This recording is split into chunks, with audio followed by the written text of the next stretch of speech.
And here we are, with In the Court of the Wenton Knave. We have reached an epochal moment. We have reached the 6th album, Uncle Meat. It was a double album at the time. There's also bonus tracks on the CD. Importantly for me, although we're only in it for the money, is generally regarded as the definitive moment, or the definitive moment of the early years. For me it isn't. For me it's Uncle Meat. This is where it really kicked off for me. This is where, for the first time, the musicians he had were good enough to be playing this stuff. At the same time, they've been touring around the world playing this stuff, but it hadn't been evident on record yet. I think he waited until they were good enough, until he had enough good recordings of them to really make a musical statement like this. And the wonderful melodies on here, the fantastic avant-garde stuff, it's just an amazing album. It doesn't get any better than this. Originally called No Commercial Potential, at one point it was going to be a triple album, featuring a recording of police breaking into their recording studio apparently, but that's never been released. I mean, that's a good example of how you saw the material as sort of malleable, because obviously this is the last part of the quadrilogy of No Commercial Potential, starting with Don't Be Gravy. So that's interesting. But what an album, and what a horrific cover.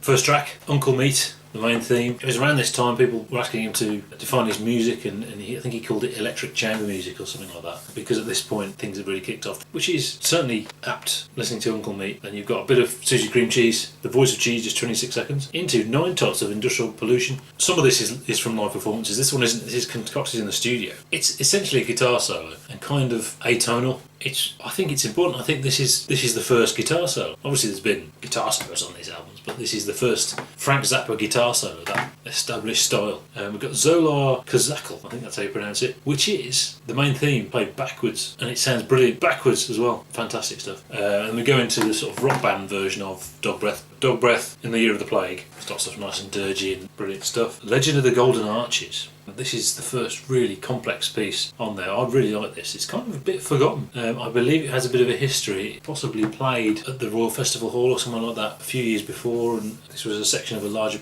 piece. Could be wrong on that. I think there's bits of it on Lumpy Gravy as well.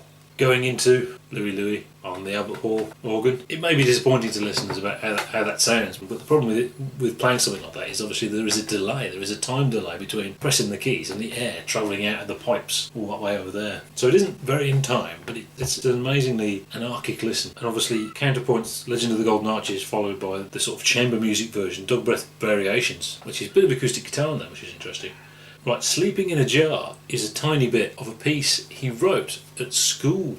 That and Pound for a Brown on the Bus were a string quartet piece he wrote, I think named The String Quartet. It's incredible he wrote that stuff at school, and it shows he had to wait until he got a good enough band to play this stuff. I think the lineup as they were on the original album, they couldn't really have done that justice. And in a way he'd sort of given up and started getting jazz musicians, despite disliking the connotations of jazz, which I can understand. Obviously Ian Underwood is on this, as well as Ruth Underwood, although she wasn't Ruth Underwood then. Our bizarre relationship is some dialogue, such as the tradition.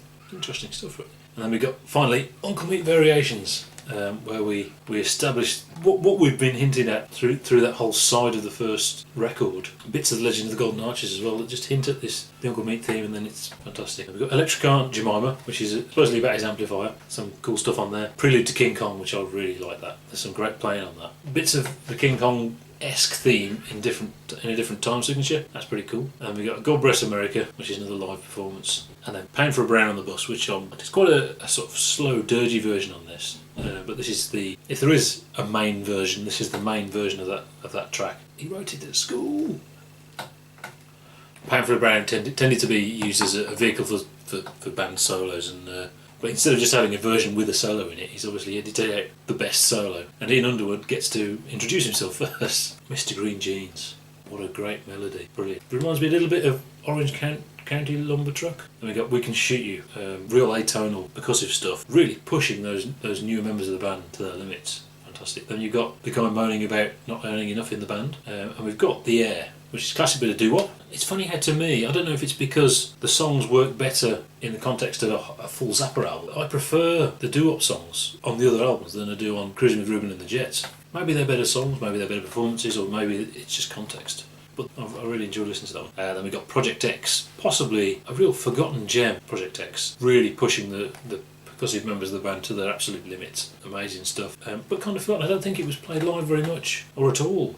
Cruising for Burgers. This original version, it's kind of slower and creepier than the later versions and a bit more obtuse sounding. It's on. There's a live version on Jazz Noise here, which is much more sort of straightforward take on it, played a bit faster. But that ends ending all the shorter pieces on the album, because the end of the album is actually King Kong. Although on the disc version we have 37 minutes 34 excerpts of the Uncle Meat film. I haven't seen the Uncle Meat film, so I can't comment on that. And we have a random track from 82 and then 3 minutes 51 from the Uncle Meat film. There may be some continuity in that, conceptual continuity. The random song is Tango na Michia Tanta, which is something rude in another language, I think possibly Mexican. It's a very 80s sounding recording. It's possibly just didn't know what to do with it. I don't know. Maybe there's some sort of continuity in that. The sound is kind of horrible in 80s. And basically the vocals and the snare drum are up there. Everything else seems to be in a cupboard over there. It's all 80s and horrible.